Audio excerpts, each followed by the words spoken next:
नहीं चलता ना भाई जी कि वो जो फंडामेंटली कौन सा शेयर कितना मजबूत है, चूंकि हम मान के चल रहे हैं मजबूत है, पता चला किसी दिन यूएस ने कहा हम टैरिफ लगा देंगे, किसी दिन मैक्सिको ने कहा हम लगा देंगे टैरिफ, और किसी दिन पता चला कि आपके मैनेजमेंट में ही कोई खोट निकल गया हो, तो हम लोग को पता चलता नहीं है। लेकिन ये रिस्क हमेशा से रहता है। अब इस रिस्क को कैसे डाइवर्सिफाई करें, एक बड़ा चैलेंज होता है। अरुण मल्होत्रा जी, आप लोग क्या सलाह देना आजकल अपने क्लाइंट को? आई थिंक जैसा अभय जी ने भी कहा कि फंडामेंटली स्टॉक्स को अगर कन्विक्शन के साथ लेंगे और अगर स्टॉक्स आपके नीचे हैं पोर्टफोलियो में, तो वो उनको बाहर नहीं निकालना जबकि और ऐड करना है। सबसे पहला तो इन्वेस्टिंग है। दूसरा, मुझे लगता है हमारा माइंडसेट रहता है कि परफॉर्मेंस को चेज करना। जब लार्ज कैप अच्छे नहीं कर रहे थे, म्यूटेड परफॉर्मेंस थी, तब हम स्मॉल मिड कैप में लेफ्ट राइट सेंटर खरीदे जा रहे थे। अब small cap mid cap down है, लार्ज कैप बड़े हैं, अच्छे कर रहे हैं, तो हम लार्ज कैप में घुसना चाहते हैं। फिर 3 महीने बाद मेरे को लगता है जो अभय जी ने कहा वो ऐसा ही होगा। 3-4 महीने बाद स्मॉल कैप मिड कैप अच्छा करेंगे, तो हम अगर अभी बेच चुके होंगे तो हम 3-4 महीने बाद ऊपर भाव पे घुस रहे होंगे। तो मुझे लगता है ये मार्केट सिक्लिकल साइकिल्स में मूव करती है, और अभी स्मॉल मिड कैप अच्छे अच्छे जहां पर काफी ज्यादा 30-40-50% के करेक्शन आ गए हैं, और कईयों ने 2 साल पहले कैपेक्स के लिए पैसा रेज किया था। कैपेक्स अभी आने जा रहा है, तो आपको अर्निंग्स ग्रोथ दिख जाएगा, कम से कम वॉल्यूम ग्रोथ दिख जाएगा। अगर प्राइस ग्रोथ नहीं दिखेगा तो आप अगर छांटेंगे तो आपको 5-10 भी ऐसे स्टॉक्स मिल जाएंगे। आपके नेटवर्क में कोई इशू आ गया है, मैं फिर से आपके पास आऊंगा, एक और नेटवर्क ठीक हो जाता है। तो अनिल राय जी, ये जो कहना चाह रहे थे वो बड़ा इंटरेस्टिंग पॉइंट कि इस मौके में आप इसको छोड़ के चले जाएंगे मिड कैप स्मॉल कैप को, कि यहाँ तो बड़ी मंदी आगे चलते हैं लार्ज कैप में जहाँ पे अच्छे बढ़ोतरी देखने को मिली, पता चला वहां पहुंचे अब यहाँ शुरू हो गई। तो इसको कैसे मैनेज किया जाए? चूंकि कह रहे थे बहुत सारे स्टॉक हैं जो 40% 50% तक नीचे आ चुके हैं, और अच्छा है तो वहां पे आप और पैसा जोड़िए बजाय इसके कि उससे निकलिए। जी देखिए लक्ष्मण जी, एक बड़ी क्लियर सी बात है। 2 पॉइंट ऑफ व्यू है। रिटेल के लिए थोड़ा सा डिफरेंट पॉइंट ऑफ व्यू है, और बिग मनी के लिए पॉइंट ऑफ व्यू अलग है। बिग मनी जिसके पास एसआईपी के थ्रू रेगुलर इनफ्लो आ रहा है मनी का ना, उसके लिए तो वो अलग थ्योरी चलेगी।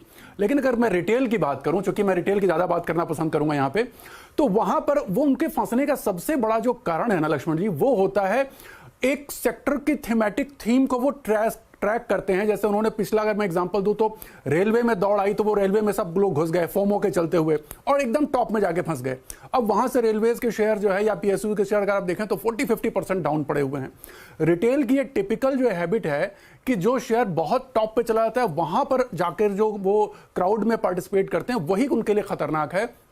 करना ये चाहिए कि एज अ थोड़ा सा आपको एक्टिव होना पड़ेगा करंट मार्केट में, क्योंकि देखिए हम अगर पिछले 10-15 सालों में देखें तो रिसेंटली 5 इयर्स के अगर हम लास्ट में देखें, हम सभी लोग मार्केट से बहुत अच्छे परिचित हैं, तो पिछले लास्ट के 5 सालों में बहुत ज्यादा वोलेटिलिटी मार्केट में हो रही है, और जो सेक्टर रोटेशन है वो थोड़ा क्विक हो गया है, फास्ट हो गया है।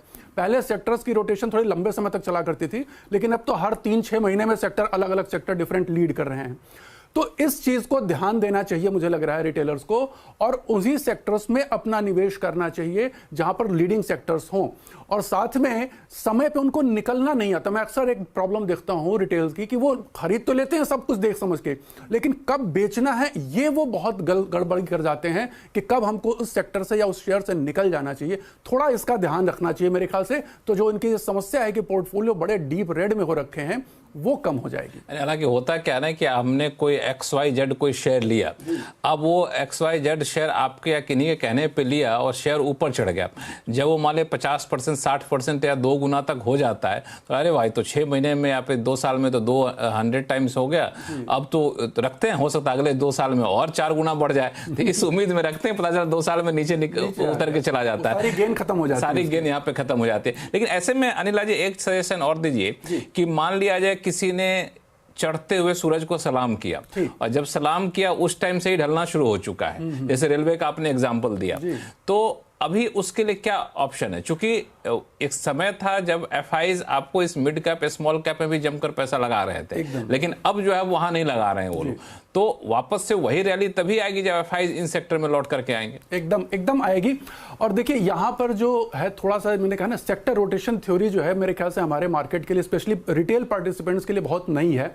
उनको इस चीज को समझना होगा कि ये रोटेट कैसे करते हैं। कई बार देखिए जब मार्केट लीड करता है, इवन जब बुल मार्केट भी आता है ना, तो हर बार अलग अलग, सारे जरूरी नहीं, अलग अलग सेक्टर्स लीड करते हैं। एक जमाना था जब आईटी ने लीड किया, फिर एक जमाना था जब कैपिटल गुड्स ने लीड किया, फिर फार्मा ने लीड किया, फिर अगर देखें तो अब इस समय आईटी लैकलस्टर पड़ा हुआ है, पीएसयू बैंक्स और बैंक्स ने बड़ा अच्छा परफॉर्म किया।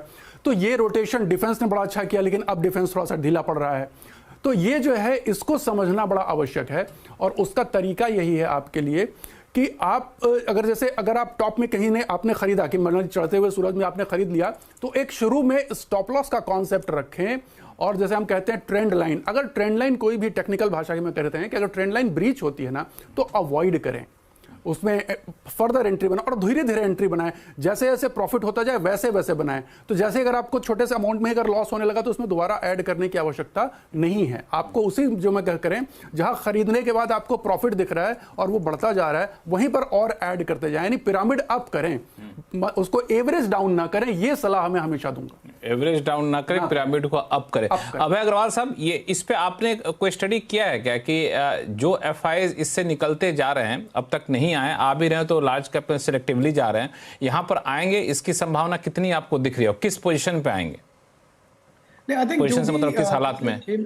जो पिछले 6 महीने का भी डेटा देखें तो एक चीज बड़ी क्लियर है लक्ष्मण जी, कि एफपीआईज का जो मूड है, और ये एफपीआईज का पैसा ज्यादातर यूएस से आता है, यूरोपियन फंड्स भी है, पर मेरे एनालिसिस के हिसाब से जो मेन पैसा है वो यूएस के फंड से आता है। और आई थिंक ये जो यूएस इंडिया की जो ट्रेड डील है, और इसमें बार बार ये बात हुई कि बस होने वाली है, अभी होने वाली है, जल्दी अनाउंसमेंट आ जाएगा, पर अभी तक कुछ भी नहीं। और अब तो हमारे सीईए जो खुद ही है वो कह रहे हैं कि मार्च तक नहीं हुई तो आश्चर्य होगा। तो मतलब ये एक बड़ा कंसर्निंग इशू है फॉरेन इन्वेस्टर्स के लिए, स्पेशली एफपीआईज के लिए, क्योंकि एक डर ये है हमेशा कि अभी आपका 50% का जो टैरिफ लगा हुआ है, इंक्लूडिंग 25% का जो पीनल टैरिफ लगा हुआ है, कि एक पॉसिबिलिटी ये भी है कि अगर ये टैरिफ की बातें फिर से टूटी या कुछ नेगेटिविटी हुई तो क्या और टैरिफ लग जाएगा। तो मेरा ये विश्वास है कि जो एफपीआई फ्लोज हैं वो तब तक पॉजिटिव नहीं होंगे जब तक ये ट्रेड डील नहीं होती है, क्योंकि कोई भी एफपीआई ये रिस्क नहीं लेगा इस समय कि ट्रेड डील नहीं होगी और उसकी वजह से मार्केट पे और भी ज्यादा प्रेशर आएगा या और भी ज्यादा सेल ऑफ होगा। तो आई डोंट थिंक हमको एक्सपेक्ट करना चाहिए एफपीआई फ्लोज। अगर हमारी अर्निंग्स भी बहुत इंप्रूव हो जाती हैं, अगले क्वार्टर के रिजल्ट्स देखते हैं, अगर हमारे इंटरेस्ट रेट्स में और कटौती होती है और हमारा डोमेस्टिक कंजम्पशन का डेटा, मैक्रो का डेटा और इंप्रूव होता है, फिर भी मुझे नहीं लगता कि जब तक ट्रेड डील नहीं होती है तब तक एफपीआईज वापस आएंगे। और उसका पूरा प्रेशर आपको रुपी पे दिख रहा है, मतलब despite best macros, interest rate कटा, सब हुआ, जीडीपी ग्रोथ अच्छी है, जीएसटी कलेक्शंस अच्छे हैं, हर तरह से अच्छा है, पर फिर भी रुपी मैसिवली अंडर परफॉर्म कर रहा है अपने पीयर करेंसीज को। तो ये एक बड़ा क्लियर डायरेक्शन है, एक सिग्नल है from foreign investors also, short term long term, कि वो वेट करेंगे ट्रेड डील के होने की। हालांकि ट्रेड डील के अलावा ये भी एक फैक्टर है क्या, जो long term capital gains tax, short term capital gains tax वाला भी कई लोग फॉर्मूला देते हैं? नहीं, बिल्कुल एक ये आई थिंक डोमेस्टिक फ्लोज के लिए भी है, आप फॉरेन फ्लोज ही नहीं है तो हर तरह के फ्लोज के लिए, बिकॉज ये जो स्टार्ट हुई थी हमारे स्टॉक मार्केट, तो ये कि फॉरेन फ्लोज के तो ये है कि उनके पास बहुत सारे ऑप्शन है ना, डोमेस्टिक के पास ऑप्शन बहुत कम रहते हैं। जी बिल्कुल आपकी बात एकदम ठीक है, पर डोमेस्टिक के पास भी एक ऑप्शन इस तरह है कि आप दूसरे एसेट क्लासेस में मूव कर सकते हैं, जैसे गोल्ड, सिल्वर, जो आपने बात करी, बुलियन का इतना बड़ा ऑप्शन बना है। आज मैं देख रहा था, अभी एक न्यूज ब्रेकिंग आया कि चांदी का भाव एमसीएक्स पे 2 लाख रुपए क्रॉस हो गया है और सोने का भाव और रुकने को तैयार नहीं है। तो एक ये नए एसेट क्लास बन गई है जो डोमेस्टिक स्टॉक इन्वेस्टर्स नहीं देखते थे पहले। पर उसके अलावा भी आप देखिए 2004 में जब मार्केट का बूम स्टार्ट हुआ था, उस समय तब हुआ था जब उस समय जो हमारे फाइनेंस मिनिस्टर थे उन्होंने बजट में बड़ा एक मेजर चेंज किया था, capital gain long term short term zero कर दिए थे, डिविडेंड टैक्स हटा दिया था।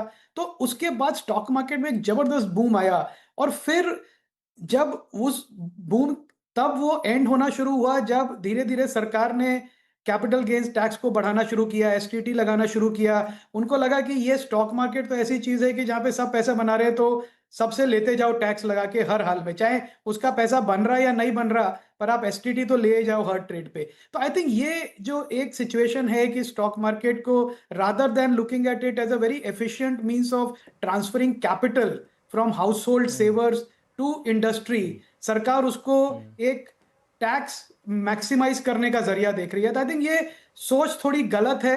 आई थिंक इसका इम्पैक्ट हम देख रहे हैं स्टॉक मार्केट। इस बार जो 2 महीने बाद बजट आएगा तो लोगों की उम्मीदें फिर से बनने की, पता नहीं क्या वहां हो रहा है, क्योंकि बहुत सारे टैक्स रिलैक्सेशन अलग अलग फ्रंट पे सरकार ने दिया है। जसप्रीत जी